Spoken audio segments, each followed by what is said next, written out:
मंच पर विराजमान जम्मू एवं कश्मीर के मुख्यमंत्री श्रीमान मुफ्ती मोहम्मद सईद साहब, केंद्र में मंत्री परिषद के मेरे साथी श्रीमान नितिन गडकरी जी, केंद्र में मंत्री परिषद के मेरे साथी और इसी धरती के संतान डॉक्टर जितेंद्र सिंह जी, राज्य के उप मुख्यमंत्री डॉक्टर निर्मल सिंह जी, राज्य सरकार के मंत्री परिषद के सभी आदरणीय मंत्रीगण, सांसद सुश्री महबूबा मुफ्ती जी,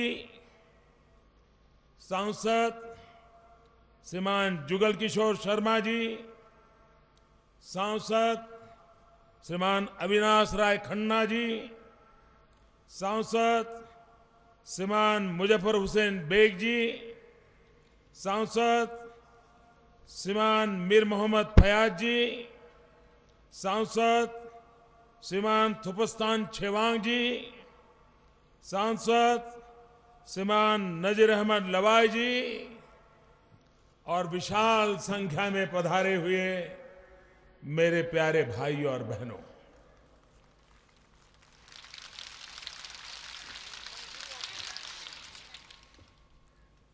ये मेरा सौभाग्य है कि शायद किसी प्रधानमंत्री को सबसे ज्यादा कश्मीर की धरती पर आने का सौभाग्य मिला हो, तो मेरा भी उसमें एक नाम जुड़ गया है।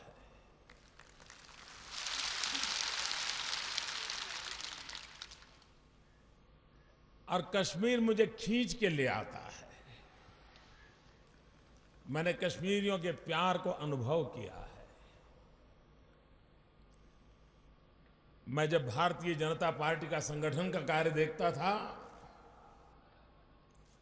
तब यहां बहुत बार आता था। दूर सुदूर इलाकों में जाने का मुझे सौभाग्य मिलता था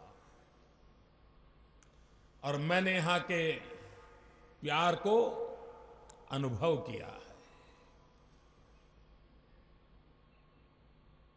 और यही प्यार है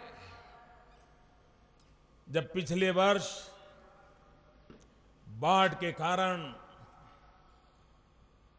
चाहे जम्मू हो चाहे कश्मीर हो, जब पीड़ा महसूस करता था तो मैं भी दिल्ली में उतनी ही पीड़ा महसूस कर रहा था जितनी कि आप कर रहे थे। और उसी कारण मैं तुरंत चला आया था। उस समय की सरकार के साथ कंधे से कंधा मिलाकर आपके दुख दर्द को बांटने के लिए प्रयास किया था। जब दिवाली का त्योहार आया, मेरे लिए दिल्ली में यार दोस्तों के बीच दिवाली मनाना बड़ा सरल था। लेकिन मेरा मन कर गया कि जिस धरती में अभी अभी आपत्ति से लोग गुजरे हैं, मैं दिवाली मनाने के बजाय अच्छा होगा कि मैं श्रीनगर चला जाऊं, और मैं यहां चला आया था।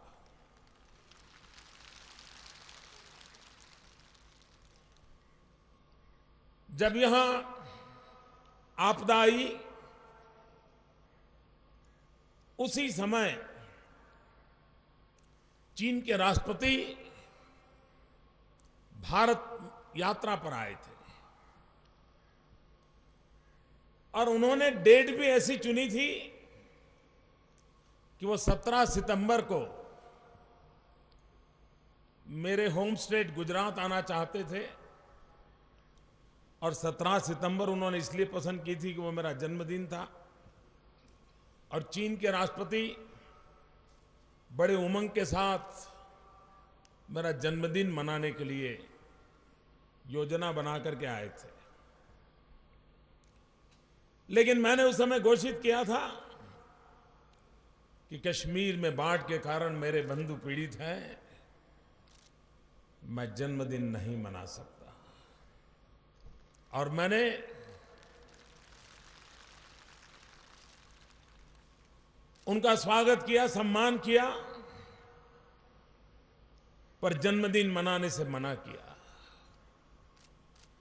मैं मेरी मां के पैर छूने गया था, आशीर्वाद लेने गया था। मेरा जो सामाजिक बैकग्राउंड है, जिस अवस्था से मैं पैदा हुआ, पला बढ़ा, तो मेरी मां ने पहले जब भी जन्मदिन पे जाता था तो कभी वो मुझे ₹1.25 देती थी आशीर्वाद में, कभी ₹5 देती थी, ज्यादा से ज्यादा ₹11 देती थी। ₹11 से ज्यादा कभी मेरी मां ने मुझे नहीं दिया। लेकिन उस दिन जब मैं गया तो मैं हैरान था। और ये संस्कार है, ये भावना है जो मेरी रगों में भरी हुई है। मेरी मां ने मुझे, मेरे लिए भी आश्चर्य था, ₹5000 दिया मेरे जन्मदिन पर। और मां ने कहा, बेटा ये पैसे कश्मीर के बाढ़ पीड़ितों के लिए ले जाना।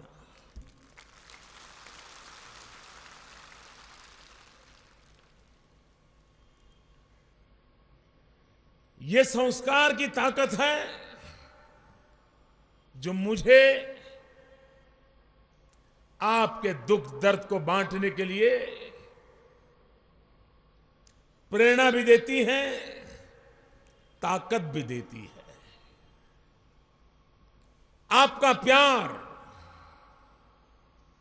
मेरा हौसला बुलंद बनाए रखता है।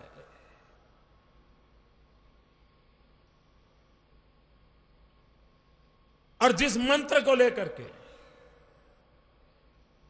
हमने शासन व्यवस्था को संभाला है, वो मंत्र है सबका साथ, सबका विकास। अगर हिंदुस्तान का कोई कोना न साथ हो तो मेरा सपना अधूरा रहता है। और हिंदुस्तान का कोई कोना विकास से वंचित रहे तो भी मेरा सपना पूरा नहीं होता है। और इसलिए हिंदुस्तान का हर कोना, हिंदुस्तान का हर भूभाग, हिंदुस्तान का जन जन, उनका हमें साथ चाहिए। और हर कोने का, हर जन का विकास चाहिए। और इस सपने को पूरा करना है तो मुझे भी जम्मू कश्मीर में वो दिन लौटा के लाने हैं जहां हिंदुस्तान इस सरजमीन पर आने के लिए पागल हुआ करता था। इस मिट्टी को माथे पर चढ़ाने के लिए वो लालायित होता था। अगर थोड़े से पैसे भी बच जाए तो परिवार का एक सपना होता था कि इस छुट्टियों में कश्मीर चले जाएंगे, चाहे वो केरल हो, तमिलनाडु हो, असम हो, नागालैंड हो, महाराष्ट्र हो, गुजरात हो। हर परिवार का एक सपना हुआ करता था कि पैसे बचाओ, अगली साल कश्मीर जाने का कार्यक्रम बनाएंगे। वो दिन मुझे लौटा के वापस लाने हैं। 125 करोड़ देशवासियों में फिर से मुझे वो उमंग पैदा करना है, जो इच्छा को पैदा करना है, ताकि वे कश्मीर की वादियों में आकर के आपके प्यार को अनुभव करें, आपकी सेवा को अनुभव करें और प्रकृति ने जो जन्नत बनाई है उस जन्नत को जीते जी जीने का एहसास करे। ये मेरा सपना लेकर के मैं चल रहा हूं।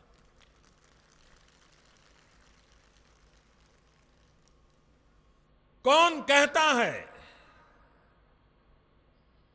कि संकटों के बाद भी उभरा नहीं जा सकता? मैं उस विश्वास के साथ जीने वाला इंसान हूं और मैंने अपने जीवन में देखा है, संकट कितने ही गहरे क्यों न हो, लेकिन एक जज्बा होता है जो संकटों को परास्त करता है और जीने की आस पैदा कर देता है। 2001 में जब गुजरात में भयंकर भूकंप आया, मौत की चादर ओढ़ करके हम सोए थे। सारी दुनिया ने मान लिया था कि अब गुजरात खड़ा नहीं हो सकता। हजारों लोग मर चुके थे, लाखों घर तबाह हो चुके थे, पूरी अर्थव्यवस्था चरमरा गई थी और सबसे बड़ी बात, सपने चूर चूर हो चुके थे। आंसू पहुंचने वाला कोई बचा नहीं था। उन दिनों को मैंने देखा था, लेकिन मन में ठान ली थी कि स्थिति से गुजरात को मुझे बाहर निकालना है। और भाइयों बहनों, दुनिया कहती है, वर्ल्ड बैंक कहती है कि ऐसे भयंकर भूकंप के हादसे के बाद अगर उस राज्य को चारों तरफ से मदद मिल जाए तो भी बाहर निकलने में 7 साल से कम समय नहीं लगता है। लेकिन भाइयों बहनों, हमने जिस प्रकार से एक के बाद एक योजनाओं को लेकर के चल पड़े, 3 साल के भीतर भीतर भूकंपग्रस्त इलाका दौड़ने लग गया था और विकास की नई ऊंचाइयों को पार करने लगा था। जो कच्छ, भुज भयंकर भूकंप से पीड़ित था, वो आज हिंदुस्तान के सबसे तेज गति से दौड़ने वाले जिलों में उसने अपना नाम दर्ज करा दिया है। और इसलिए मैं कहता हूं, कश्मीर ने बहुत कुछ झेला है, अनेक संकटों से गुजरा है। 2 पीढ़ी उन नौजवानों के सपने चूर चूर हो चुके हैं। ये सारी बातों को जानते हुए भी मैं उस विश्वास को लेकर के निकला हूं कि मेरा कश्मीर फिर से एक बार वही जन्नत, वही जज्बा, वही खुशहाली, वो दिन मैं अपनी आंखों के सामने देख रहा हूं। और मैं सिर्फ सपने देखता हूं ऐसा नहीं, उन सपनों को साकार करने के लिए एक के बाद एक कदम उठा करके, उन चीजों को साकार करने के लिए जन जन का साथ लेकर के सफलतापूर्वक आगे बढ़ने का प्रयास कर रहा हूं। 17 महीने पहले हिंदुस्तान का कोई भी अखबार उठा लीजिए, किसी भी टीवी चैनल का डिबेट यूट्यूब पर जाकर के निकाल के देख लीजिए, विश्व की कोई भी एजेंसी हो, उनकी आवाज सुन लीजिए, एक ही स्वर था कि अब भारत बर्बाद हो चुका है, भारत बच नहीं सकता है, भारत तबाही की कगार पर पहुंच चुका है। आर्थिक स्थिति, भ्रष्टाचार, कुशासन, बाएं-पतीजावाद, न जाने इतनी बीमारियों ने भारत को तबाह करके रखा है। 17 महीने पहले हर पल हमारे कान में यही गूंज रहती थी, लेकिन आज 17 महीने के भीतर भीतर सारी दुनिया में, बड़े देशों में तेज गति से आगे बढ़ने वाली इकोनॉमी में हिंदुस्तान ने अपना नाम दर्ज करा दिया है। दोस्तों, कभी भारत की तुलना चीन से कोई करने की हिम्मत नहीं करता था, क्योंकि चीन हमसे काफी आगे निकल चुका था। आज भारत की विकास की कोई भी चर्चा होती है, आर्थिक विकास की चर्चा होती है, तो हर बार चीन के साथ तुलना होती है। और इन दिनों बार बार बात आती है, अब तो भारत चीन से भी आगे निकल गया। ये 17 महीने में हो सकता है। मैं आज ही एक रिपोर्ट पढ़ रहा था अभी आते आते। एक रेगुलरली हर वर्ष एक रिपोर्ट आता है, ट्रांसपेरेंसी इंटरनेशनल। विश्व के देशों में कौन देश हैं जहां भ्रष्टाचार की क्या स्थिति है, क्या भ्रष्टाचार बढ़ रहा है, कम हो रहा है, इन सारे हिसाब किताब करते हैं। मैंने आज ही रिपोर्ट पढ़ी, पिछले 50 साल में पहली बार भारत, और उन्होंने तुलना की है कि हमेशा चीन इस विषय में अच्छी इज्जत थी और भारत से आगे माना जाता था। पहली बार पारदर्शिता के संबंध में, भ्रष्टाचार से मुक्ति पाने की दिशा में, भ्रष्टाचार को खत्म करने की दिशा में भारत चीन से 10 पायदारी पर आगे सफलतापूर्वक पार कर गया। दुनिया में पहले हमारा नंबर 95 पर था। अभी जो रिपोर्ट आया, पारदर्शिता लाने के कारण, भ्रष्टाचार को खत्म करने की दिशा में अहम कदम लेने के कारण हम 95 से 85 पर पहुंच गए। 17 महीने में भ्रष्टाचार के खिलाफ इतनी बड़ी लड़ाई लड़के आगे निकलना, ये हिंदुस्तान करके दिखाता है। एक बार हिंदुस्तान फैसला करे, कर लेता है। भाइयों बहनों, जो हिंदुस्तान का स्वभाव है, कश्मीरी का अलग नहीं हो सकता है। वो भी, और जैसे अभी मुफ्ती साहब कह रहे थे, यहां के लोगों में ताकत है, जज्बा है। थोड़ा सा अगर व्यवस्था मिल जाए, वो अपने आप कश्मीर को नई ऊंचाइयों पर ले जाने की ताकत रखते हैं। मुझे मुफ्ती साहब की बात पर भरोसा है, मुझे आप पर भरोसा है। वरना 20 साल तक लगातार इतनी यातनाएं झेलने के बाद भी ये माहौल कभी नजर नहीं आ सकता था। ये इस बात का सबूत है, ये इस बात का सबूत है कि आपके भीतर वो कौन सा जज्बा है, वो कौन सी ताकत है, और कश्मीर को आगे बढ़ाने के लिए आप किस कदर लालायित है। भाइयों बहनों,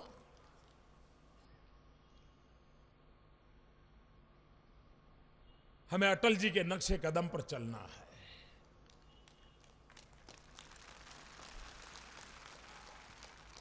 कश्मीर के लिए मुझे दुनिया के किसी की एडवाइस की आवश्यकता नहीं है, मुझे किसी के एनालिसिस की आवश्यकता नहीं है।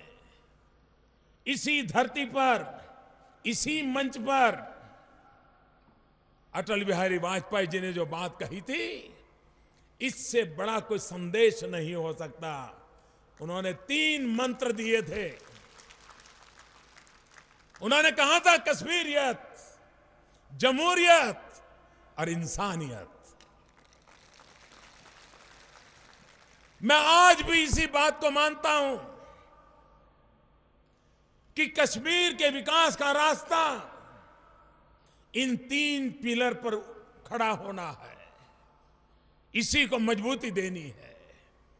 जब जमहूरियत की बात वाजपेयी जी करते थे, क्या कभी किसी ने सोचा था इतने कम समय में कश्मीर के लोग जमहूरियत को इतना बल दें और लोकसभा के चुनाव में विधानसभा के चुनाव में कितना भारी मतदान किया।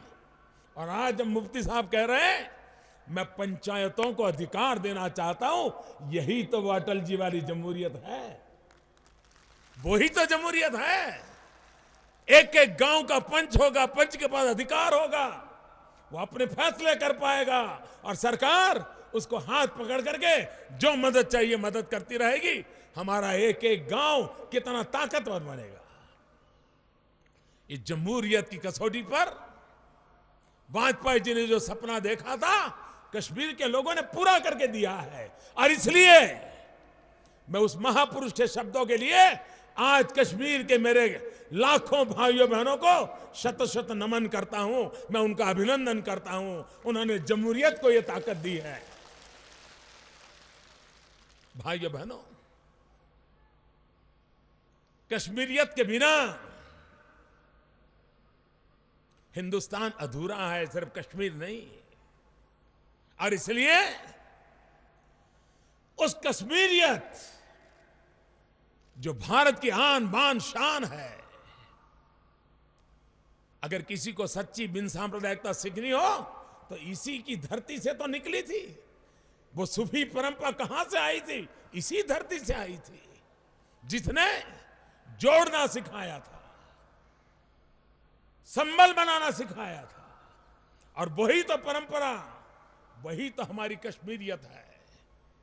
और दुनिया कितनी ही बदल क्यों न जाए, इंसान आसमान में घर बसाने की ताकत बना ले, लेकिन इंसानियत के बिना कुछ भी आगे नहीं बढ़ सकता है। और इसलिए जिंदगी कितनी ही आगे क्यों न बढ़े, टेक्नोलॉजी हमें कहां से कहां पहुंचा दे, आर्थिक प्रभु संप्रभुता हमें कितनी नहीं ऊंचाइयों पर क्यों न ले जाए, लेकिन इंसानियत का हमारे भीतर का जो आत्मा है, वो ही जीने के लिए, औरों के जीने के लिए, सबके जीने के लिए एक प्रेरणा देता है, ताकत देता है। और इसलिए कश्मीरियत, जमहूरियत और इंसानियत, इसी दायरे को लेकर के हम आगे बढ़ना चाहते हैं। भाइयों बहनों, पिछले दिनों मुझे मुफ्ती साहब से बहुत बातें करने का अवसर मिला है। हमारे निर्मल सिंह जी से बहुत बातें करने का अवसर मिला है। हमारे डागू अनेक मंत्रियों को लेकर के बार बार आते रहते हैं, अनेक विषयों से मुझे परिचित करवाते रहते हैं। और उन सब से बातें करते करते करते विकास का एक जो खाका मन में बना है, उसको हमें समय सीमा में पूरा करना है। मेरे लिए पहली आवश्यकता है, पिछली बाढ़ में जिन किसानों को परेशानी हुई, व्यापार को जो नुकसान हुआ, घरों को जो नुकसान हुआ, प्राथमिक सुविधा की जो व्यवस्थाओं को नुकसान हुआ, जल्द से जल्द उसको पूरा करना और हर परिवार को उस संकट से बाहर लाना। और उसके लिए हमने मैंने पहले दिन आकर के 1000 करोड़ घोषित किया था। बाद में भी जैसी जरूरत पड़ी देते रहे, और आज भी उस काम को पूरा करने में जम्मू कश्मीर सरकार के साथ दिल्ली कंधे से कंधा मिला करके चलेगा। ये मैं मेरे जम्मू कश्मीर के भाइयों बहनों को विश्वास दिलाता हूं। लेकिन सिर्फ आंसू पोंछ लें, उसका घर ठीक कर लें, अब दुकान ठीक हो जाए, इतने से कश्मीर की बात बनती नहीं है। वो तो एक संकट था, उसके लिए तो करना ही करना है, लेकिन वहां अटकने से बात बनती नहीं है। मुझे तो बहुत आगे जाना है, बहुत आगे ले जाना है। और इसलिए हमारे सामने सबसे बड़ा काम जो मुझे लगता है, वो है जम्मू कश्मीर और लद्दाख के नौजवानों को रोजगार,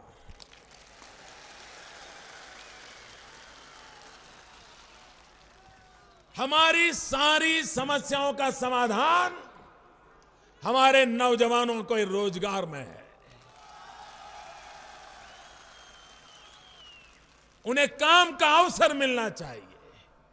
और मैं आज कश्मीर के नौजवानों को बधाई देना चाहता हूं और पूरा भारत गर्व करे।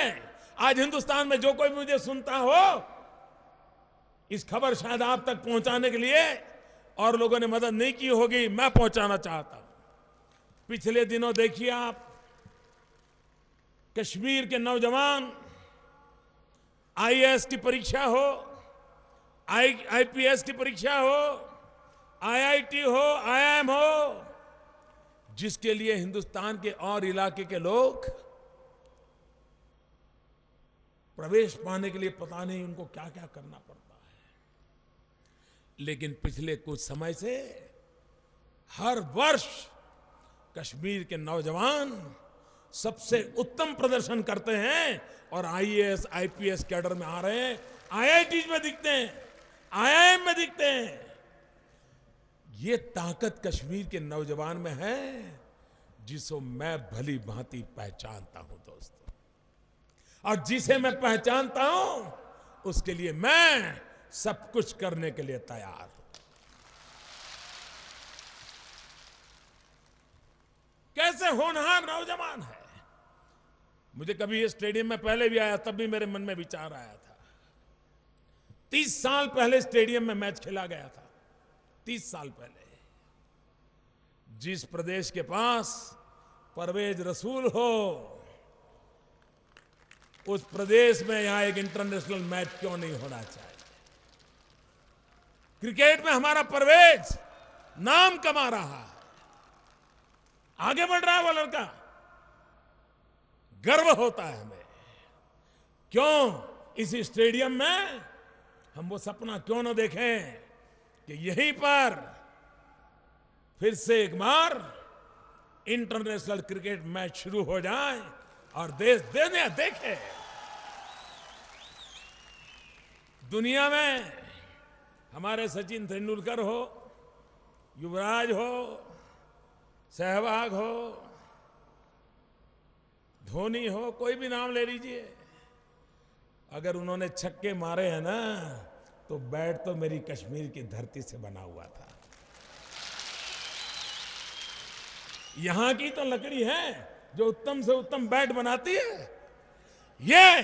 ये ताकत है यहां, और उस ताकत को बल देना।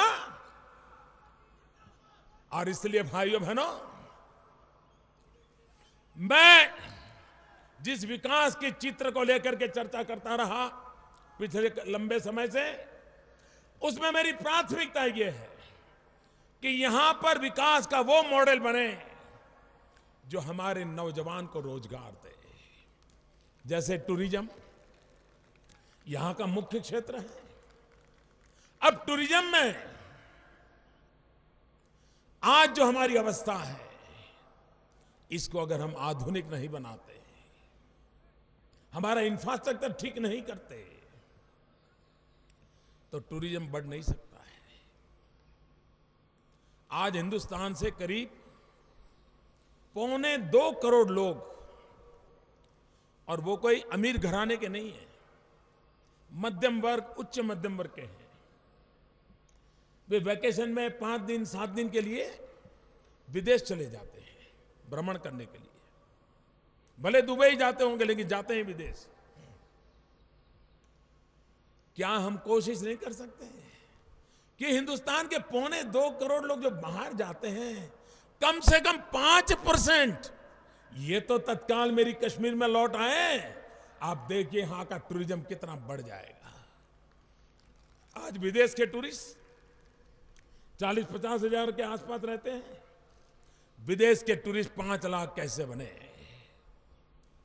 12 महीना यहां पर एडवेंचर टूरिज्म के लिए स्कोप है, यहां इको टूरिज्म के लिए स्कोप है, यहां पर सैर करने के शौक से आने वाले लोगों के लिए टूरिज्म का अवकाश है। हमारा डल लेक, हमारी सारी बोट, पहले कैसे कैसे अवसर होते थे टूरिस्टों को एंगेज करने के लिए, उनको बढ़ावा देने के लिए, उन सबको फिर से कैसे चालू किया जाए।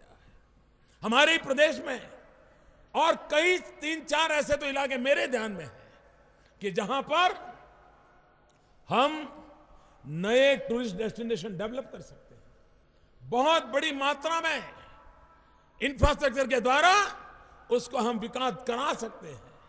और इसलिए मैं उन विकास के मॉडल की ओर जाना चाहता हूं जो हमारा परंपरागत हमारी ताकत है उसको बल देना चाहते हैं। हमने पश्मीना, केसर, हमारे एप्पल, उसको विशेष प्राधान्य दिया है। पश्मीना को बल मिले, ग्लोबल मार्केट मिले, हमारा केसर उसको ग्लोबल मार्केट मिले, उसके लिए हम व्यवस्थाएं करें, उसका ट्रेडमार्क डेवलप हो, उसका पैकेजिंग दुनिया को भाने वाला बने, हमारे लोकल नौजवानों को, हमारे किसान को गांव में रोजगार के अवसर उपलब्ध कराएगा। और इसलिए एग्रीकल्चर सेक्टर जिसमें बहुत बड़ा पोटेंशियल जो अन्य प्रदेशों को सौभाग्य नहीं है वो कश्मीर को है, हम उसको बल देना चाहते हैं। हम इंफ्रास्ट्रक्चर को बल देना चाहते हैं। अगर आज जम्मू से श्रीनगर आना है और 9 घंटे, 10 घंटे, 11 घंटे लग जाते हैं तो टूरिस्ट भी 50 बार सोचेगा यार क्या जाऊंगा, बात नहीं बनती।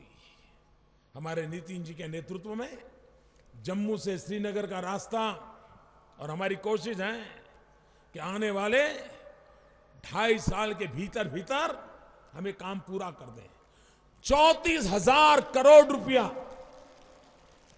34,000 करोड़ रुपया जम्मू श्रीनगर का एक नया हम जो मार्ग दे रहे हैं उस पर लगा रहे हैं।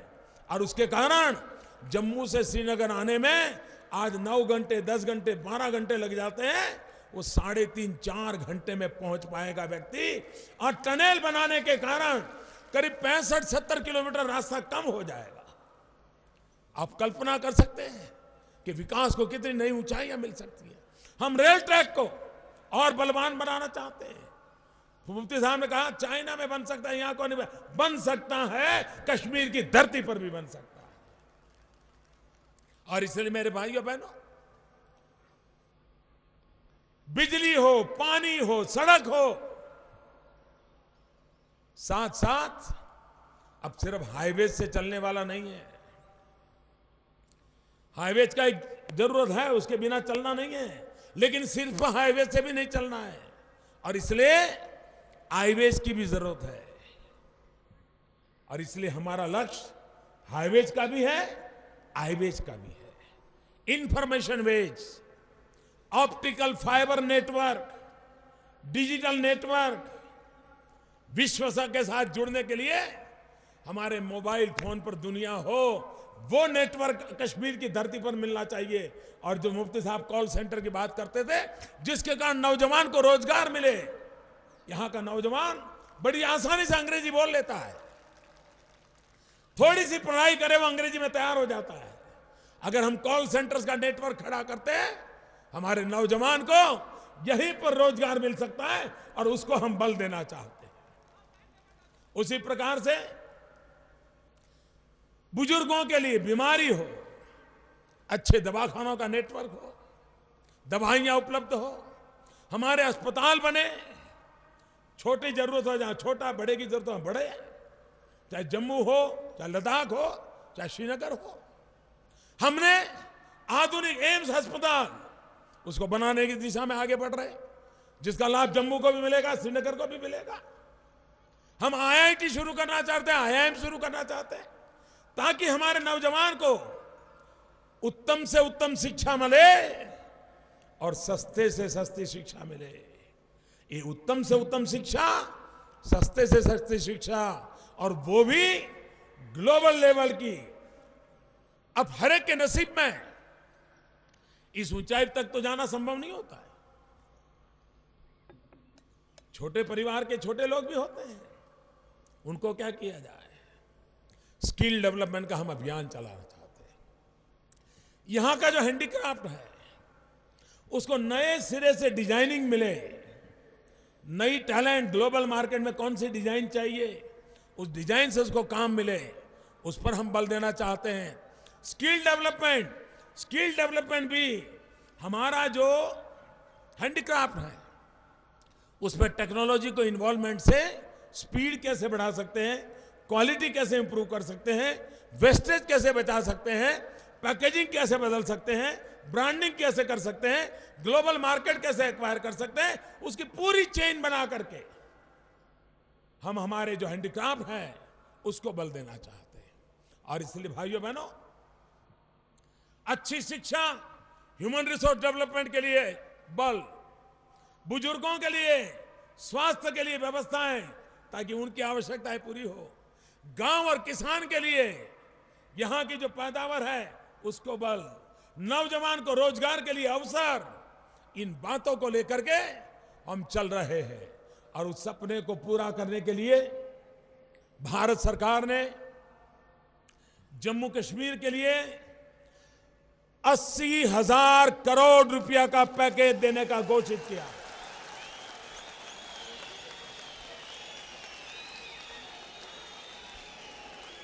$80,000 करोड़ रुपया का पैकेज। मेरे नौजवानों, मेरी दिली इच्छा है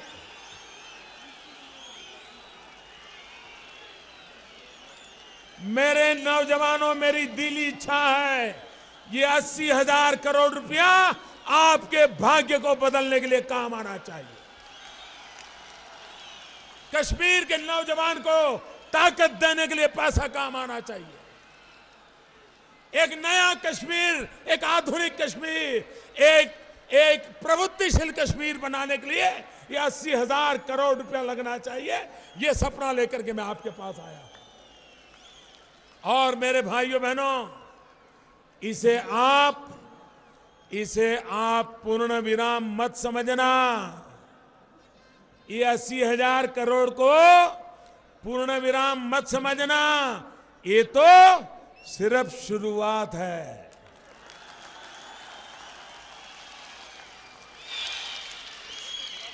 जो बातें मैंने बताई उसको करके दिखाइए। ये दिल्ली का खजाना आपके लिए है। ये दिल्ली का खजाना आपका है। और दिल्ली का खजाना नहीं, ये दिल भी आपके लिए है मेरे भाइयों बहनों।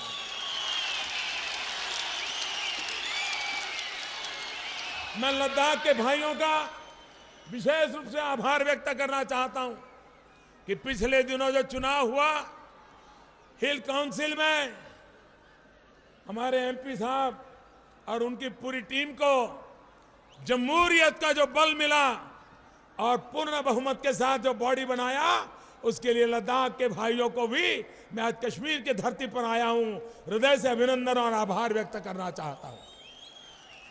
भाइयों बहनों, ये विकास जम्मू हो, कश्मीर वैली हो या लद्दाख हो, हर एक की आवश्यकता के अनुसार विकास को प्राथमिकता देकर के आगे बढ़ाने की मेरी चर्चा मुख्यमंत्री जी और वित्त मंत्री के साथ हुई है और उसी की तरह उसको आगे बढ़ाया जाएगा।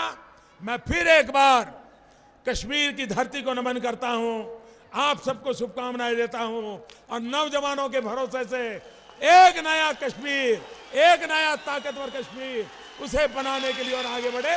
मैं आपका बहुत बहुत आभारी हूं।